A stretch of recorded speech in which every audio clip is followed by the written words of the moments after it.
What's up, Broncos country? Welcome back inside the UC Health Training Center for today's edition of Broncos Now.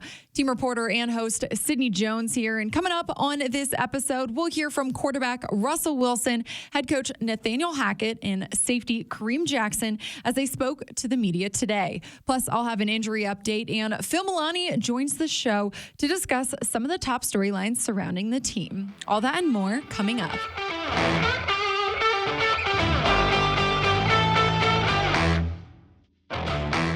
The Broncos were back at practice today as the team starts to prepare for their home opener versus the Texans at Empower Field at Mile High this Sunday. And as the Broncos turn the page, quarterback Russell Wilson spoke to the media and discussed what the key is to being great. It's all about how you respond. Well, I think, first of all, I think confidence should never waver. I think if you're truly confident, you don't really waver much. But I think also, too, I think we have a great team. I think everybody knows that. I think a lot of people got to see that, on Monday night. Just you got to finish, these little things. You can't give up the ball and all that. That's just the name of the game in this game. But our confidence isn't wavering. I think also too, one of the things I told the guys, and we just had a walkthrough, for example, and was telling the guys in our walkthrough afterwards, after we broke it down, I was telling them, I said, listen, the thing about great teams is they always respond. If you want to be a championship team, you got to respond. So how are we going to respond today? And then we got it down the day tomorrow, hopefully. If God wakes us up, we got another day to do it again and another day to do it again.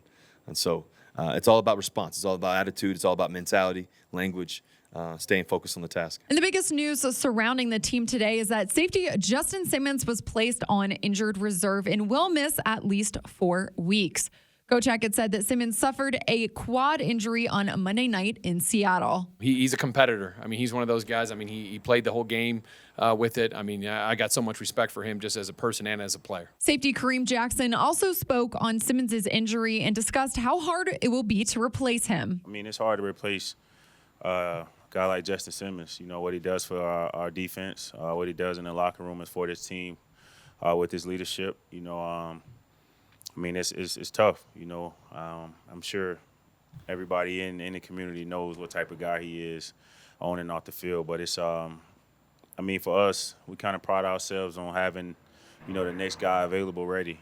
And Caden Stearns played a ton of ball in this league in such a short time, So I think he's very ready for the situation and for the opportunity, and I think he'll come in. I think he'll play great. In a corresponding move, the Broncos promoted cornerback Isang Bassi to the active roster and signed veteran safety Anthony Harris to the practice squad. Monday night's loss obviously wasn't the way the team had wanted to open the season, but Russell Wilson really liked how the team responded to adversity. I'm always encouraged. I'm never discouraged. But I think that you always want to win. I mean, that's what I play the game for, to win. But I think that what I saw from our team was our ability for us to respond in the midst of adversity, in the midst of a game. And obviously we had penalties. We had different things happen throughout the game that didn't go our way. But with, a minute and less or so, we had the chance to win the game. And I believe number one in myself, but two, I believe in this football team, what we can do. And if we're in those chances, down the road, we're going to win a lot of those games because you have to go through a little bit of adversity to get to the other side, and that's just what it is. If you want, you got to be able to have a little challenge and a little, I always say adversity tolerance to be able to get to the other side of greatness and what that looks like. And so that game was obviously a great one, and I think I'm looking forward to the next one. He went on to say that you have to have amnesia playing this game. You have to focus on the next play and the next moment. This next moment being the team's home opener. Yeah, I'm super excited to play here at home. I've obviously got an experience, the home energy during preseason and running out for the first time, but this is going to be a monumental moment, and just in a way for me. I'm excited about it because these fans are the best in the world. I was stunned to how many fans were able to travel to the game up in Seattle. I mean, it was just tons of orange in the crowd and just how loud it was, and it was a really special crowd there. And so to come here and to play at home, in this stadium in Power Field and Mile High, it's going to be really special. I can't wait. And as we wrap up the top news of the day, let's take a look at today's injury update. Defensive lineman Deshaun Williams, guard Quinn Miners, outside linebacker Randy Gregory, wide receiver KJ Hamler, and inside linebacker Josie Jewell all did not participate in practice today. Cornerback K'Wan Williams was limited with a wrist injury, and offensive lineman Billy Turner was a full participant. Now joining me here in the Broncos podcast studio is fellow team reporter Phil Milani as we dive a little deeper into today's top storylines. Phil, thank you for joining me. Thanks for having me, Sid. A lot of news to get to today. I know, a lot of news to get to. I think the biggest news today is of Justin Simmons. He was placed on injured reserve and will miss at least 4 weeks. Phil, what does this mean for the secondary? I mean, he's a hard guy to try and replace. Well, thankfully, the way the Broncos schedule sets up, he'll be back for really that home stretch, hopefully. Yeah. I mean, the first game that he can come back against is the LA Chargers. Mm-hmm. They'll certainly need him for a game like that. Yeah. So hopefully it is just 4 games. But, yeah, they're going to have to figure out some stuff. They promoted Issam Bassi to come up to the active roster. They signed Anthony Harris to the practice squad. Right. I think that if Justin's going to be out a long time, they'll bump him up probably eventually. A guy who's played in the league for 7 years. Had a couple of good years there with Minnesota, was with the Eagles last year. A little bit older, but maybe he could still provide some effort there in the secondary. It's kind of hard to imagine a game without Justin Simmons. I mean, he hasn't missed a game in what? Mr. Reliable, yeah. I mean, he not only doesn't he miss games, he doesn't go off the field at all. Right. Always plays 100% of the snaps. He's that guy who, is the communicator back there in the secondary, always making sure everybody's on the right page. So they're definitely going to miss Justin. I mean, there's a reason why the Broncos signed him to that big contract before last season. Mm-hmm. He's a reliable guy, and he's just. You just always expect him to be back there, but now he won't be.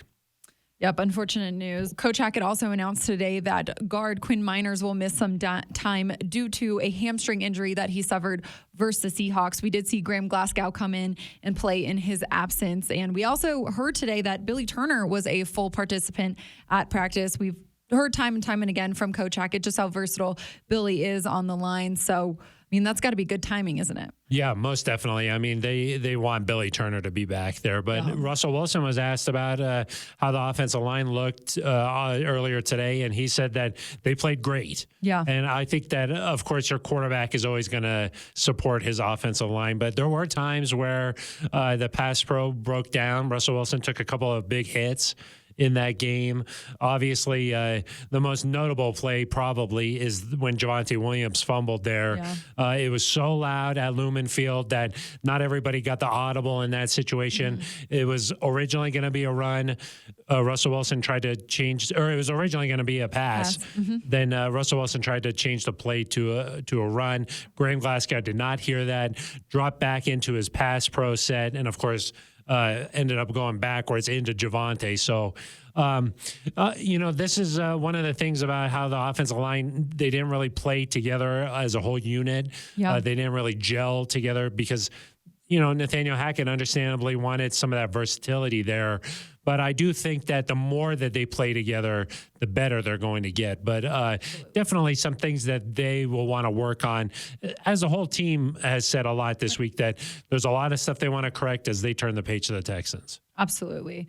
Well, outside of the injury news, Russell Wilson, he spoke with the media today and covered a lot of ground in his press conference, starting with Monday night's game. He thought the offense really moved the ball well, in the run game and through the air. Phil, what were your observations from Monday night's game? How do you think the offense performed? They really were able to move the ball a lot. I mean, Russell Wilson, if you look at his final numbers, they were pretty good. And they were able to get into scoring position a lot. They just couldn't finish those drives. Right. And so I thought that Jerry Jeudy to get in the end zone after missing out all last year, I thought that was a good sign. Cortland Sutton had a bunch of catches, although the wide receivers weren't targeted early, but they were trying to take away stuff on the outside there. So Russell Wilson was trying to take what they were giving him. But eventually he got everybody involved. KJ Hamler, not so much, but today Nathaniel Hackett said they're trying to spread the ball around. So I did think that they were able to move the ball. Melvin Gordon and Javonte Williams really involved. I think Javonte Williams had like 11 catches in the game, which that was sort of surprising to me. Melvin Gordon had more carries than Javonte, also surprising there. But yeah, I mean, I think that if they are just able to finish some of those drives, you're talking about a much different ball game. Absolutely. It was nice to see Andrew Beck. Yeah, what a catch, huh? Yeah. Oh, my gosh. That great. first catch, or the second catch he had, that one-hander. The one-handed, yeah. Gosh, I didn't know he could do that. I don't think a lot of people did. Yeah. Well, Phil, one thing I liked from press today was that Russell and Coach Hackett both talked about their communication in the game and said that it was really, really great. And it felt like they'd been calling the games together for years. Yeah, that was interesting because Russell Wilson said, even though he wasn't out there physically during the preseason, he had an earpiece in. He was able to hear all of the calls as if he were in the game mentally. And then when they got to the line of scrimmage, what kind of checks he would make. And so then when it comes time to be in Seattle, hearing Nathaniel Hackett's voice in his ear wasn't a foreign thing to him. Right. And they've been doing that during training camp and practice a lot too, where, Nathaniel Hackett will be on the sideline with a little walkie-talkie going right into his helmet. So that part of it, I think, was good, despite some of the pre-snap, snafus from the Broncos, a couple of delayed games there. It didn't seem like that was necessarily just coming down to communication from Nathaniel Hackett to Russell Wilson. Well, one last thing here for you, Phil. Let's talk about the defense a little bit. We saw them struggle really in the first half of the game, allowing 17 points, but shut out the Seahawks in the second. We heard from Kareem Jackson today as he spoke with the media. He said the biggest change there at halftime was communication. Yeah, I mean, definitely. I mean, the 2 touchdowns that Seattle had, it looked like they were blowing coverages to the 2 tight ends there. So it did seem like once they got things on all together and they were all playing on the same page, looked like a completely different defense. I mean, Seattle only had 34 yards of offense in the second half. So they were doing something right in that second half. Kareem Jackson said that's what it was supposed to look like. So the defense looked pretty good. I mean, Bradley Chubb was really the Bradley Chubb that we've all thought that he would be. Even after the game, he said that he'd like to be more dominant, but I thought Chubb looked pretty good. Had the strip sack, had another sack. Nice to see Randy Gregory make a big play. So those edge rushers were, doing their job. And then I thought Pat Surtain had a really good game too. Yep. Fortunately, didn't get the win, but there were a lot of positives coming out of that game for sure. Yeah, I mean, it does come down to just wins or losses. So not what the Broncos wanted to do there. I think a lot of things that they need to clean up.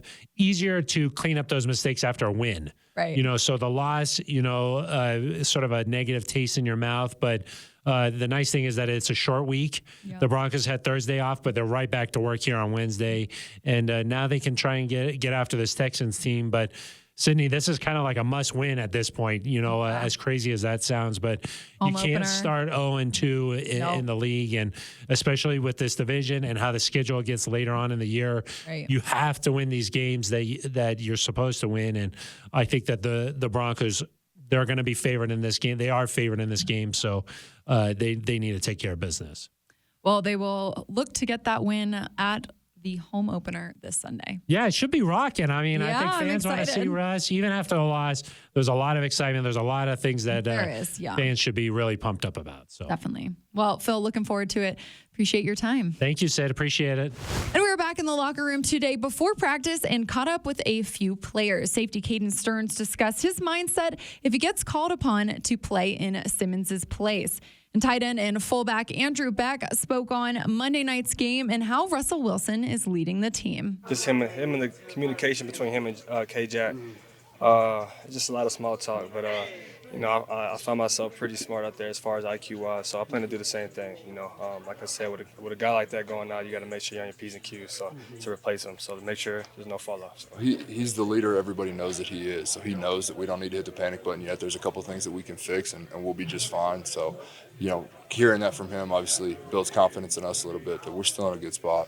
Well, that'll do it for today's episode of Broncos Now. Broncos Country, thanks so much for tuning in today and every day for another episode. Make sure to meet me right back here on the Broncos Podcast Network and YouTube tomorrow evening for another one. I'll see you all then.